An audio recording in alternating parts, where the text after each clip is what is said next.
முதல் நாள் அம்மா என் கையை பிடித்துக்கொண்டு என்னுடன் சேர்ந்து நடந்து வருகிறார். நான் இப்பொழுது வளர்ந்து விட்டேன். என் கையை விடுங்கள், என்னை விடுங்கள் என்றேன் நான். ஆனால் அம்மா என் கையை மிக இறுக்கமாக பிடித்திருந்தார். எனது புதிய பள்ளிக்கு அருகில் பல குழந்தைகள் வசித்து வருகின்றனர்.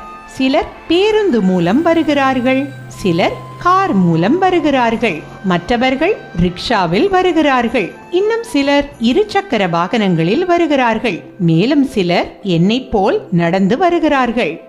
பள்ளியின் நுழைவாயிலை அடைந்தவுடன் அம்மா என் கையை விட்டுவிட்டார். அவர் வாசலிலேயே நின்று கொண்டதால் நான் தனியாக பள்ளிக்கு உள்ளே செல்ல வேண்டியிருந்தது. என்னை சுற்றி பல புதிய முகங்கள் தென்பட்டன. நான் ஒரு அடி எடுத்து வைக்கிறேன், மற்றொரு அடி எடுத்து வைக்கிறேன். பின்னால் திரும்பி பார்த்தேன். நான் விலகிச் செல்ல செல்ல அம்மாவின் உருவம் சிறியதாக தெரிய தொடங்கியது. இப்படியே போனால் அவள் மறைந்து விடுவாளோ? நான் திரும்பி அவளிடம் ஓடிச் சென்றேன். வளர்ந்து பெரியவளாகிவிட்ட உணர்வு இப்போது என்னிடம் இல்லை. அம்மாவின் கையை நான் பிடித்து கொண்டேன். தயவு செய்து என்னை விட்டு போகாதீர்கள் என்றேன் நான்.